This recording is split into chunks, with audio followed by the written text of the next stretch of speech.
will call upon the Lord. I will call upon the Lord. Who is worthy to be praised? Who is worthy to be So praised? shall I be saved So from my shall I be enemies. saved from my enemies. And in verse 1 it says, Now in the 12th month, that is, the month of Adar, on the 13th day, the time came for the king's command and his decree to be executed. On the day that the enemies of the Jews had hoped to overpower them, the opposite occurred, in that the Jews themselves overpowered those who hated them. There's a very interesting thing here, because we see that in our last few sessions we have been following the events in the month of Nisan. And in the month of Nisan, we had on the 13th day that they had, the decree had been issued that the king had decreed the issue that the Jews would be attacked and destroyed on the 13th day of Adar, which is some 12 months later. And then we saw that for 3 days that Esther fasted all the way to the 16th. On the 16th, she approached the king and then invited the king and Haman to a banquet at her house, and then later that day she invited him to a banquet the following day, which was the 17th, the same day that Yeshua rose from the dead, the same day that Haman was destroyed on the gallows. Now Haman is defeated, Haman is destroyed, but yet there is a distance of time all the way to the end of that calendar year before we have the actual ending of this episode.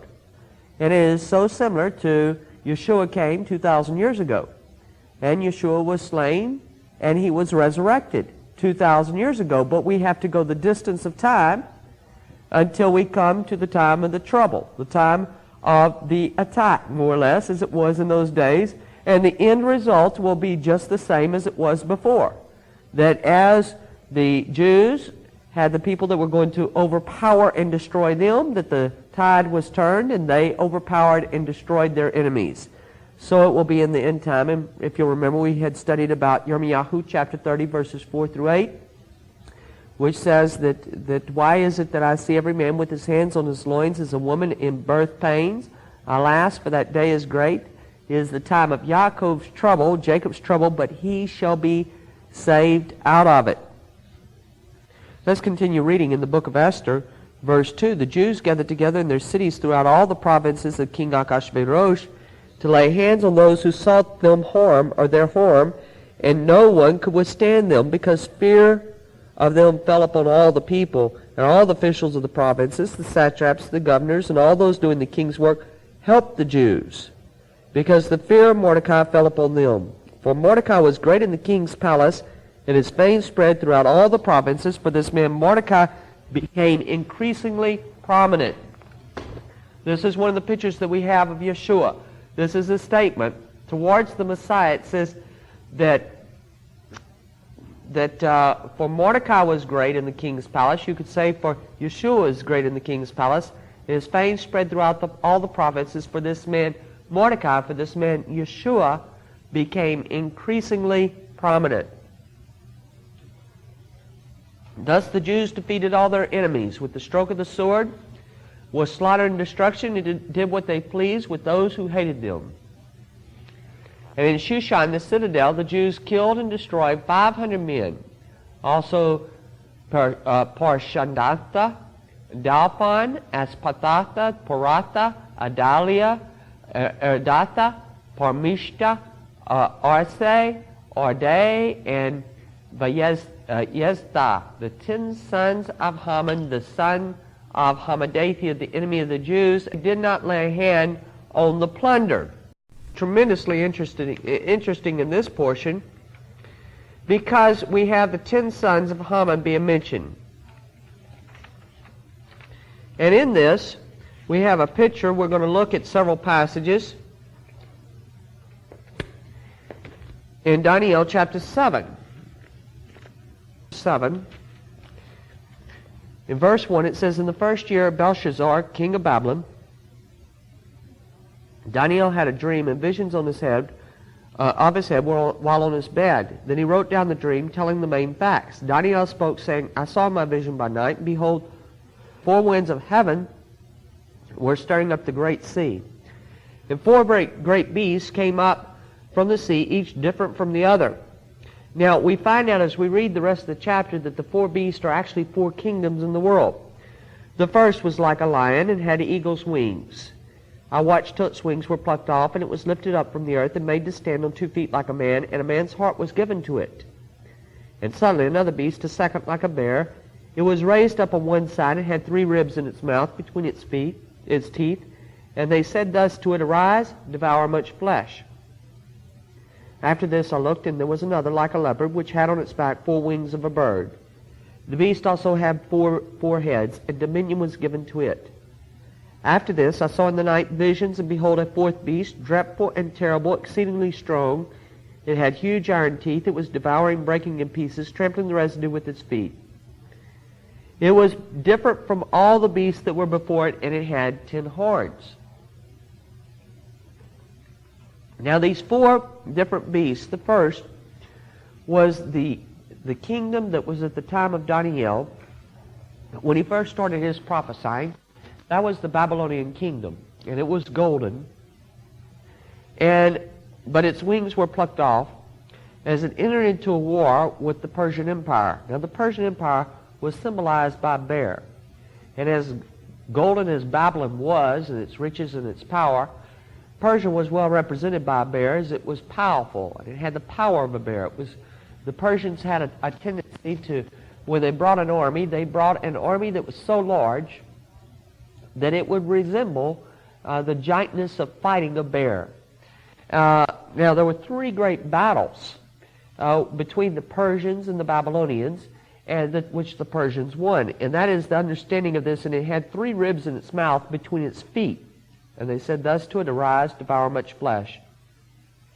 And then the next beast that you see is a leopard, which was symbolic of the Greek Empire, ruled by Alexander the Great. And why is it a leopard? Because Alexander's army was famous for being able to strike fast and furious. And that was its advantage, that it was divided when he died into 4 different divisions. So we have the 4 wings of a bird, 4 heads, dominion was given to it. But then our 4th empire is the most horrible. It is the most terrible. It is the most awesome empire. Now we're told that it had huge iron teeth. It was exceedingly strong, dreadful, and terrible. It devours, it breaks in pieces, it tramples the residue with its feet. We're told that it was different from all the beasts that were before it, and it had 10 horns. Now we're going to look at another image of this beast in Revelation chapter 13, but hold your hand in Daniel chapter 7. I stood on the sand of the sea, and I saw a beast rising up out of the sea, having 7 heads and 10 horns and 10 crowns, and on his heads a blasphemous name. Now we've identified this in an earlier program as being Leviathan, the false Messiah, his kingdom. Now the beast which I saw was like a leopard. Remember the 3rd beast? His feet were like the feet of a bear, and his mouth like the mouth of a lion. Remember, these are the 3 things that Daniel saw, the 3 kingdoms that preceded the 4th kingdom, the terrible and dreadful kingdom which Revelation chapter 13 is describing. This was the Roman Empire. The greatness of Rome was seen in that they had the royalty of Babylon, the riches of Babylon. They were like golden Babylon in that aspect, but they had the size of Persia and the strength and the power of a bear. But then they had the speed of Greece. They combined all the most positive elements of each of the kingdoms they defeated into one powerful kingdom. Now note that the kingdom in Daniel chapter 7, we're told that it had 10 horns. Let's read the description of it. It says, I was considering the horns, verse 8, and there was another horn, a little one, coming up among them, before whom 3 of the first horns were plucked out by the roots. And there in this horn were eyes like the eyes of a man, and a mouth speaking pompous words. This is the false Messiah. Verse 11, I watched them because the sound of the pompous words which the horn was speaking. I watched till the beast was slain, its body destroyed, and given to the burning flame. As for the rest of the beasts, they had their dominion taken away, yet their lives were prolonged for a season and a time. Verse 19, then I wished to know the truth about the 4th beast, which was different from all the others, exceedingly dreadful, with its teeth of iron, its nails of bronze, which devoured, brake in pieces, and trampled the residue with its feet, and about the 10 horns that were on its head, and about the other horn which came up, before which 3 fell, namely that horn which had eyes and a mouth, which spoke pompous words, whose appearance was greater than his fellows. I was watching, and the same horn was making war against the saints and prevailing against them, until the Ancient of Days came, and judgment was made in favor of the saints of the Most High, and the time came for the saints to possess the kingdom. Thus he said, the 4th beast shall be a 4th kingdom on earth, which shall be different from all other kingdoms, and shall devour the whole earth, trample it, and break it in pieces. The 10 horns are 10 kings, who shall arise from this kingdom, and another, the false Messiah, shall arise after them. Now, if you remember, Haman had 10 sons. Why did Haman have 10 sons? God specifically was giving us a picture of the false Messiah and his kingdom. And so it tells us, and another shall arise after them. He shall be different from the first ones, and shall subdue 3 kings. He shall speak pompous words against the Most High, shall persecute the saints of the Most High, and shall intend to change times and law. Then the saints shall be given into his hand for a time and times and half a time, but the court shall be seated. They shall take away his dominion to consume and destroy it forever. So, here in the book of Esther, we have another picture of the false Messiah and his kingdom. Now, we see several passages. What we're dealing with as we deal with the actual attack of the anti-Semitic peoples in the month of Adar, the time that the people would celebrate after the victory, the festival of Purim, is actually a celebration of the victory of the tribulation period, of the time of the birth pains, the time of the trouble. You see, we cannot focus on all of the pain and destruction and death and so forth. We must focus on the joy of the salvation, the joy of the deliverance of the people. And so, let's look at a passage found in the book of Zechariah, in chapter 12. And we're told this, verses 1 through 3, the burden of the word of the Lord against Israel. Thus says the Lord, who stretches out the heavens, lays the foundation of the earth, and forms the spirit of man within him. Behold, I will make Jerusalem a cup of drunkenness to all the surrounding peoples, when they lay siege against Judah and Jerusalem. And it shall happen in that day that I will make Jerusalem a very heavy stone for all peoples. All who would heave it away will surely be cut in pieces, though all nations of the earth are gathered against it. Now let's go to chapter 14. Behold, the day of the Lord is coming, and your spoil will be divided in your midst, for I'll gather all the nations to battle against Jerusalem. The city shall be taken, the houses rifled, the women ravished. Half of the city shall go into captivity, but the remnant of the people shall not be cut off from the city. Then the Lord will go forth and fight against those nations as he fights in the day of battle. In that day his feet shall stand on the Mount of Olives, which faces Jerusalem on the east. And the Mount of Olives shall be split in two from east to west, making a very large valley. Half of the mountain shall move toward the north, and half of it toward the south. Then you shall flee through my mountain valley, and the mountain valley shall reach to Azel. Yes, you shall flee as you fled from the earthquake in the days of Uzziah, king of Yehudah. Thus the Lord my God will come, and all the saints with you. It shall come to pass in that day that there will be no light. The light will diminish. It shall be one day which is known to the Lord, neither day nor night. But at evening time it shall happen that it will be light. In that day it shall be that living waters shall flow from Jerusalem, half of them toward the eastern sea, half of them toward the western sea. In both summer and winter it shall occur, and the Lord shall be king over all the earth. In that day it shall be the Lord is one, and his name one. I'd like to mention that this is considered to be the primary part of the gospel, the point of the gospel. In other words, when you say the gospel, most people think that the gospel is to believe on Yeshua and you will be saved. When you talk about the gospel to the Jewish people, the gospel to the Jewish people is the kingship of God upon the earth. And that's where the Messiah comes in. The Messiah is the one that his foot will touch down on the Mount of Olives. They will be split. He is the one that will sit on the throne. And all of the earth will be under him. In other words, it does not stop in the Jewish concept of the gospel, the good news, it does not stop with the death, burial, and resurrection of the Messiah. The death, burial, and the resurrection of the Messiah is a step within it. The gospel, the good news, the basar, is the actual end of the thing where death is swallowed up in victory. There is no more death. There is no more sin. Man is totally redeemed. The earth is totally redeemed.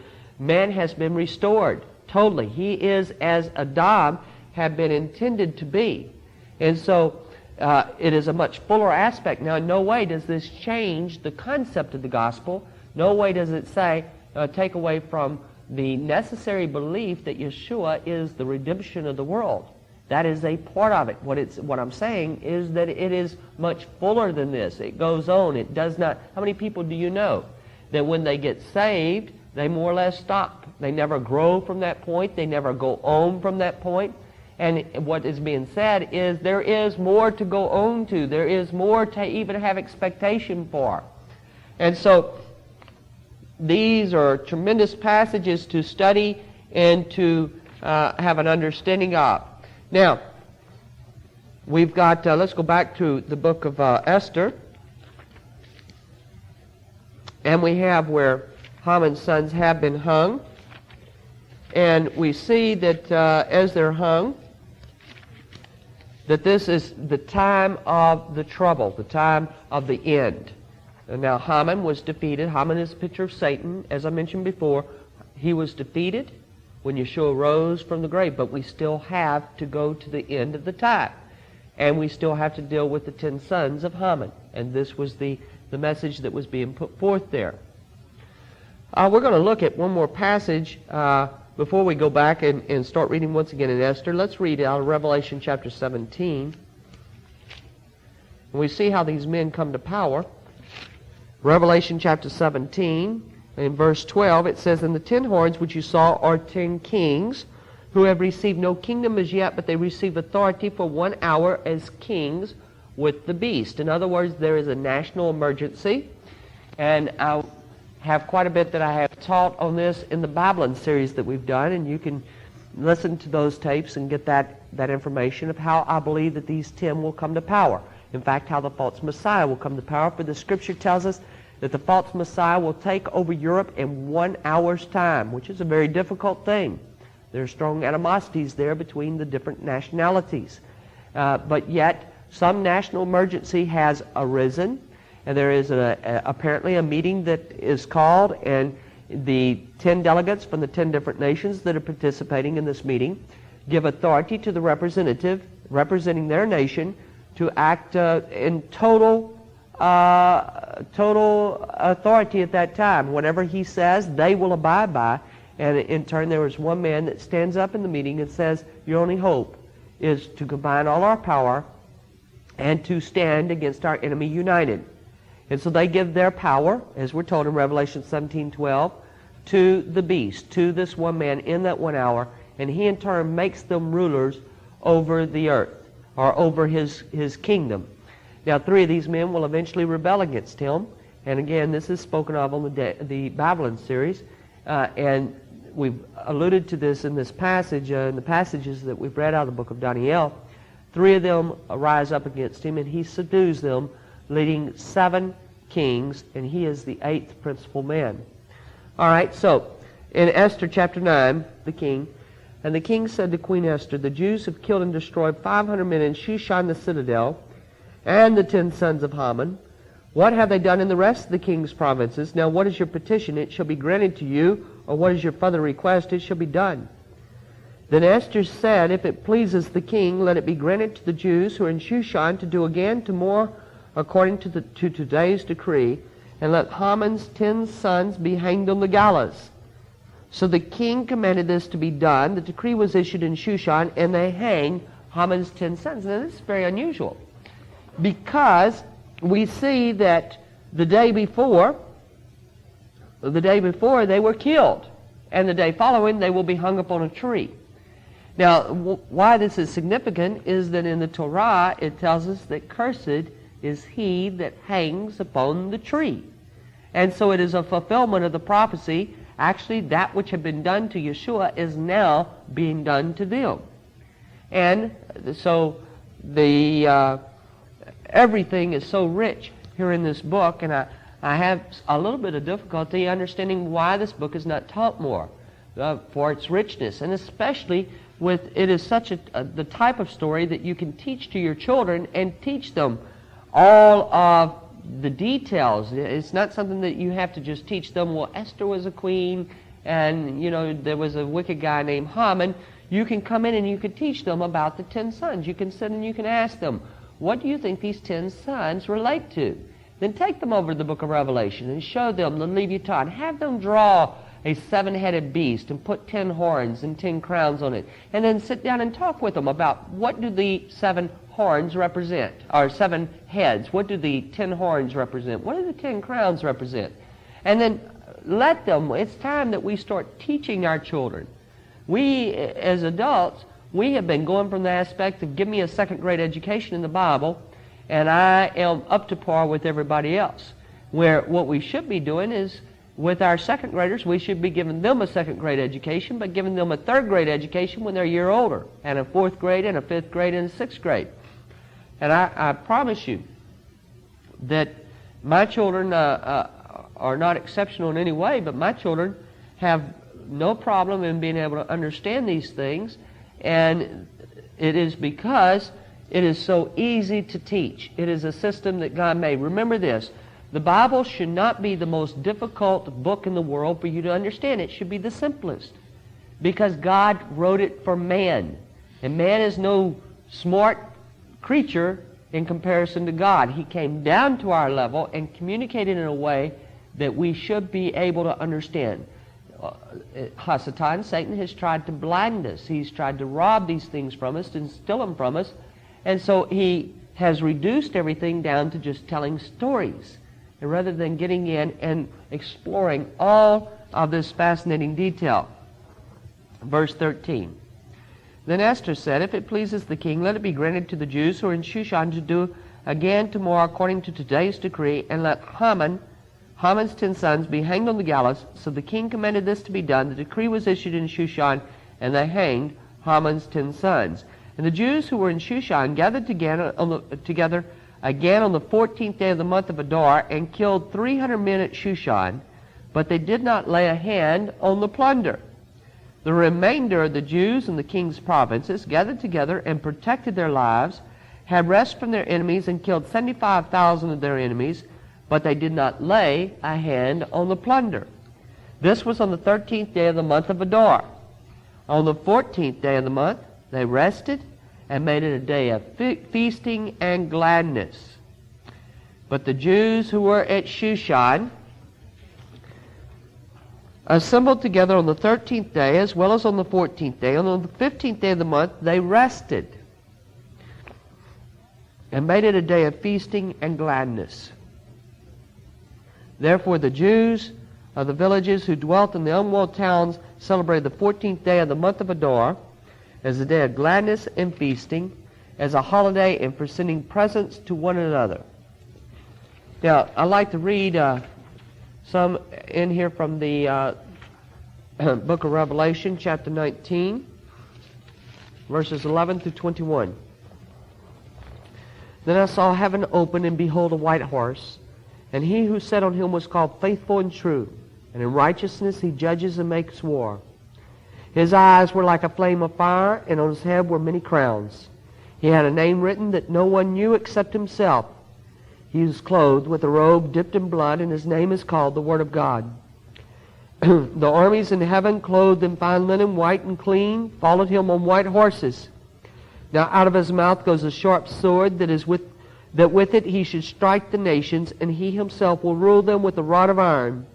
He himself treads the winepress of the fierceness and wrath of Almighty God. And he has on his robe and on his thigh a name written, King of Kings and Lord of Lords.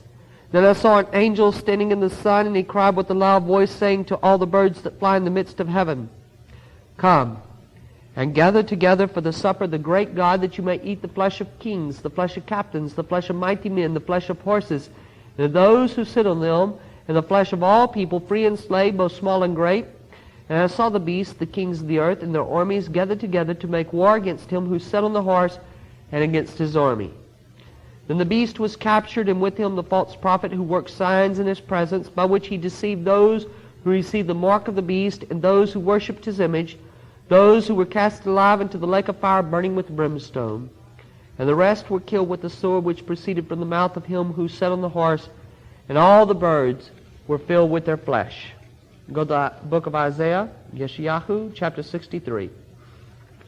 A passage that we read in an earlier session, but it definitely, we must see this as we see all the victory that has spread throughout the Persian Empire, and the enemies are overthrown one after another. In Isaiah 63, verse 1, who is this who comes from Edom? With dyed garments from Bozrah, the one who is glorious in his apparel, traveling in his greatness of his strength, I who speak in righteousness, mighty to save. Why is your apparel red, and your garments like one who treads in the winepress?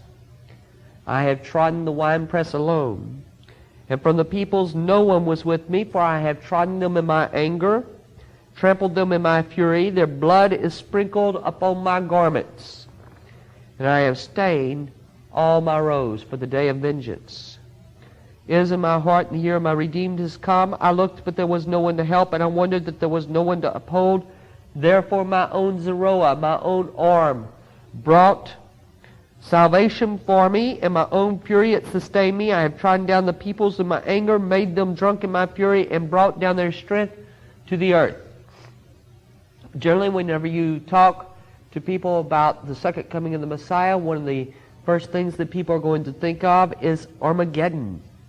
Armageddon comes from a term, Har Megiddo. Har means mountain, mountain of Megiddo. And there is a valley that is in front of it called the Megiddo Valley. It is also called the Jezreel Valley. It's a massive valley. There's been an ancient battleground. Even Napoleon Bonaparte fought a major battle there. It has been a place that the world has thought of in relationship to the literal second coming of the Messiah. In other words, that this would be the last battle of the 7 years, and that the blood would run to the horse's bridle.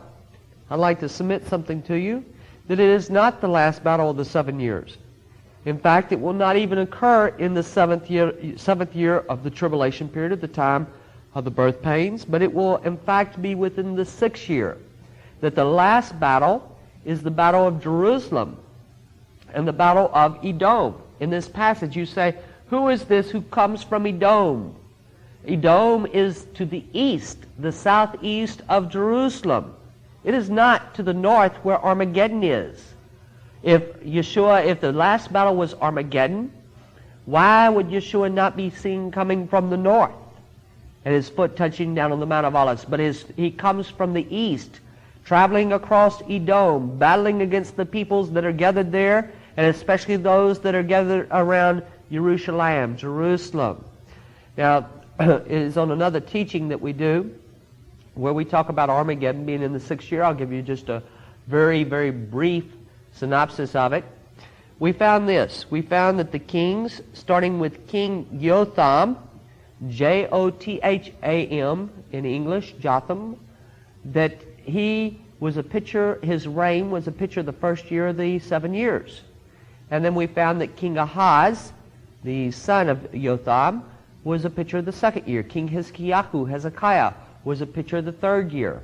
We found that the Assyrians matched up directly to Gog and Magog of Ezekiel 38 and 39, Russia and all of its allies that are coming down against Israel. We found that everything that happened to the Assyrians was prophesied to happen to Gog and Magog. And we found that in the reign of Hezekiah was when the Assyrians came down and attacked Judah. And so we have a picture that more than likely, in fact we can be pretty authoritative in this, that the Russian invasion of Israel will occur in the 3rd year of the 7-year period.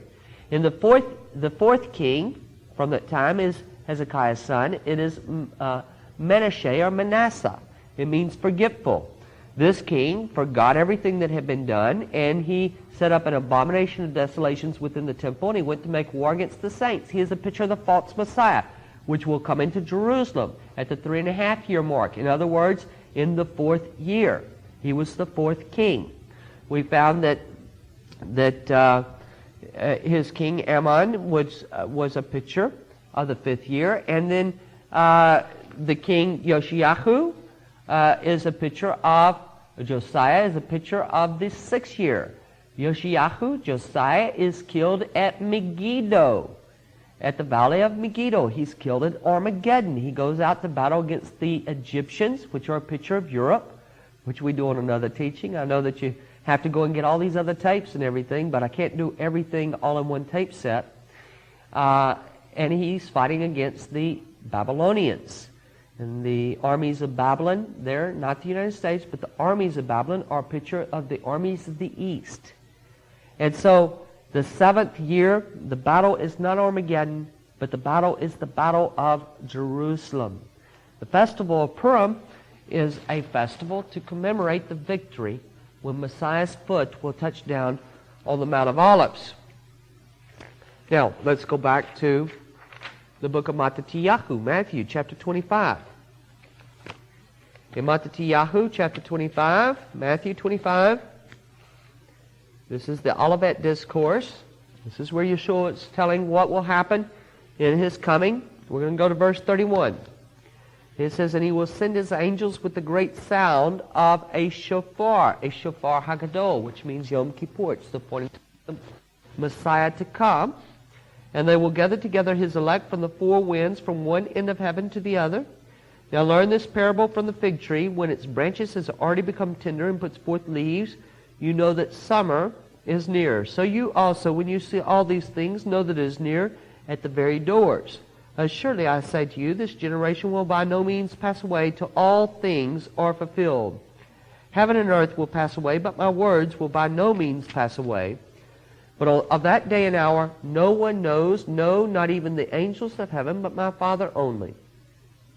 But as the days of Noah were, so also will the coming of the Son of Man be.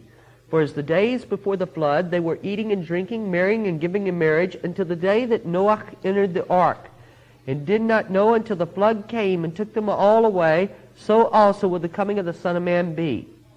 Then 2 men will be in the field, one will be taken, the other left. 2 women will be grinding at the mill, one will be taken, the other left. Watch therefore, for you do not know what hour your Lord is coming. But know this, that if the master of the house had known what hour the thief would come, he would have watched and not allowed the house to be broken into. Therefore, you also be ready, for the Son of Man is coming at an hour when you do not expect him. Now, I've just made a mistake. I read from chapter 24, which was fine, because it fit in just perfectly with the second coming of the Messiah, which is exactly what we have in Purim and Shushan Purim, the 13th and 14th, and the 14th and 15th of Adar. But let's pick up now in chapter 25, verse 31. When the Son of Man comes in his glory, and all the holy angels with him, then he'll sit on the throne of his glory, and all the nations will be gathered before him. And he'll separate them one from another, as a shepherd divides his sheep from the goats. And he will set the sheep on his right hand, but the goats on the left. And the king will say to those on his right hand, Come, you blessed of my Father, inherit the kingdom prepared for you from the foundation of the world. For I was hungry, and you gave me food. I was thirsty, and you gave me drink. I was a stranger, and you took me in. I was naked, and you clothed me. I was sick, and you visited me. I was in prison, and you came to me. Then the righteous will answer him, saying, Lord, when did we see you hungry and feed you, or thirsty and give you drink? When did we see you a stranger and take you in, or naked and clothe you? Or when did we see you sick or in prison and come to you? And the king will answer and say to them, Surely I say to you, inasmuch as you did it to one of the least of these, my brethren, you did it to me. Then he will also say to those on his left hand, Depart from me, you cursed, into the everlasting fire, prepared for the devil and his angels. For I was hungry, and you gave me no food. I was thirsty, and you gave me no drink. I was a stranger, and you did not take me in. Naked, and you did not clothe me. Sick and in prison, and you did not visit me. Then you will also answer him, saying, Lord, when did we see you hungry or thirsty or a stranger or naked or sick or in prison, and did not minister to you? Then he'll answer them, saying, Surely I say to you, inasmuch as you did not do it to one of the least of these, you did not do it to me. And these will go away into everlasting punishment, but the righteous into eternal life. Let's go back to the book of Esther.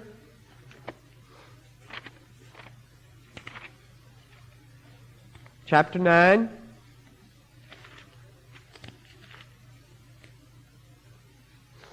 And let's start in verse 17. This was on the 13th day of the month of Adar, and on the 14th day of the month they rested and made a day of feasting and gladness. Now this will be the festival of Purim. It is correctly pronounced in Hebrew Purim. Pur means lots or dice. Im is plural. But it has been the custom, even in Israel, to call it Purim. And it is a slang for it. But it is a day that is a day of feasting and joy and gladness. And in the last portion of this message, I'm going to share with you the customs and how the festival of Purim is celebrated, and try to give you some of the blessings and so forth, and let you see some of the feasting and the gladness and the joy that is there. Verse 18, but the Jews who were at Shushan assembled together on the 13th day as well as on the 14th day, and on the 15th day of the same month they rested and made a day of feasting and gladness. Now this would be called Shushan Purim. It is a special Purim, and we'll talk about where it might be celebrated. We'll find that nowhere in the United States are we allowed to celebrate Shushan Purim. We can only celebrate Purim here because of a special ruling. Therefore the Jews of the villages who dwelt in the unwalled town celebrated the 14th day of the month of Adar as a day of gladness and feasting, as a holiday and for sending presents to one another. And this is one of the customs of Purim we'll be talking about. And Mordecai wrote these things and sent letters to all the Jews who were in all the provinces of King Achashverosh, both near and far, to establish among them that they should celebrate yearly the 14th and 15th days of the month of Adar, as the days in which the Jews have rest from their enemies, as the month which was turned into sorrow to joy for them, and from mourning to a holiday, that they should make them days of feasting and joy, of sending presents to one another and gifts to the poor. So the Jews accepted the custom which they had begun, as Mordecai had written to them. But Haman, the son of Hammedatha, the Agagite, the enemy of all the Jews, had plotted against the Jews to annihilate them, and had cast Pur, that is the lot, to consume them and destroy them. But when Esther came before the king, he commanded by letter that this wicked plot, which Haman had devised against the Jews, should return on his own head, and that he and his son should be hanged on the gallows. So they called these days Purim, after the name Pur. Therefore, because of all the words of this letter which they had seen concerning this matter, and what had happened to them, the Jews established and imposed it upon themselves and their descendants, and all who should join them, that without fail they should celebrate these 2 days every year according to the written instructions and according to the prescribed time. That these days should be remembered and kept throughout every generation, every family, every province, and every city, that these days of Purim should not fail to be observed among the Jews, and that the memory of them should not perish among their descendants. Then Queen Esther, the daughter of Abihail, which Mordecai the Jew wrote with the full authority to confirm this second letter about Purim. And Mordecai sent letters to all the Jews, to the 127 provinces of the king of Achashverosh, with words of peace and truth, to confirm these days of Purim at their appointed time, as Mordecai the Jew and Queen Esther had prescribed for them, and as they had decreed for themselves and their descendants concerning matters of their fasting and lamenting. So the decree of Esther confirmed these matters of Purim, and it was written in the book. Now there are several things that I'd like to pick up here. Obviously the picture that we are putting forth is a picture of when Messiah Yeshua comes. And that one of the things that you should, on the surface, be able to see right away is that when the Messiah comes, that the people are going to be gathered together, and that throughout the world there will be immediate feasting and rejoicing. There will be an attitude of giving and taking care of those that have been afflicted, those that have been wounded. We read about how that the people will be gathered by the angels, the elect from the four corners of the earth. In Matthew chapter 24, it's also for us in Isaiah chapter 27, verse 13, that they will come. We're told about how in Yirmiyahu, this is a fantastic passage, the book of Jeremiah, chapter 31. You might have noticed that it was telling us about a day of rest from their enemies. That the Sabbath each week is a picture of the millennium, the Messianic kingdom. And now we're told that when the Messiah comes, that this is, I'm going to start reading here in verse 1, chapter 31. At the same time, says the Lord, I will be the God of all the families of Israel, and they shall be my people. Thus says the Lord, the people who survived the sword found grace in the wilderness. Israel, when I went to give him rest. And you see the tie-in between the two. The Lord has appeared of old to me, saying, yes, I have loved you with an everlasting love. Therefore with loving kindness I have drawn you.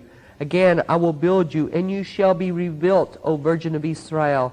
You shall again be adorned with your tambourines. You shall go forth in the dances of those who rejoice. You shall yet plant vines on the mountains of Samaria. The planters shall plant and eat them as ordinary food. For there shall be a day when the watchman will cry on Mount Ephraim, arise, and let us go up to Zion, to the Lord our God. For thus says the Lord, sing with gladness for Jacob, and shout among the chief of the nations. Proclaim, give praise, and say, O Lord, save your people, the remnant of Israel. Behold, I will bring them from the north country, and gather them from the ends of the earth, among them the blind and the lame, the woman with child, and the one who labors with child together. A great throng shall return there. They shall come with weeping, and with supplications I will lead them. I will cause them to walk by the rivers of waters, in a straight way in which they shall not stumble. For I am a father to Israel, and Ephraim is my firstborn. You see, they're coming with the weeping, they're coming with rejoicing, and everyone is helping someone else. Hear the word of the Lord, O nations, and declare it in the isles afar off, and say, he who scattered Israel will gather him, and keep him as a shepherd does his flock. For the Lord has redeemed Jacob, and ransomed him from the hand of one stronger than he. Therefore they shall come and sing in the height of Zion, streaming to the goodness of the Lord. For wheat and new wine and oil, for the young of the flock and the herd, the soul shall be like a well-watered garden, and they shall sorrow no more at all. Then shall the virgin rejoice in the dance, and the young men and the old together. For I will turn their mourning to joy, will comfort them and make them rejoice rather than sorrow. I will satiate the soul of the priest with abundance, and my people shall be satisfied with my goodness, says the Lord. It is the custom at the beginning of the Shabbat. The beginning of the Shabbat is called the Kabbalat Shabbat, the welcoming of the Sabbath, which is a picture of the welcoming of the Messiah and his kingdom. There are numerous psalms that are sung, Psalm 95, 96, 97, 98, 99, Psalm 92 and Psalm 29. There's a song, L'chadodi, come my beloved, and let us welcome the bride of the Sabbath. It has passages in there that we wait the Bethlehemite's birth. We wait for the man, the son operates, which is term for the Messiah.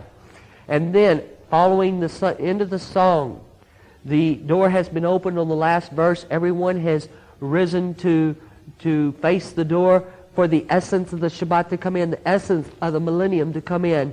And immediately when the song is ended, the newlyweds come in and the mourners, so that all may welcome them and comfort them. Even as when Messiah comes, all those in mourning and hurting will be drawn to the Messiah to be comforted.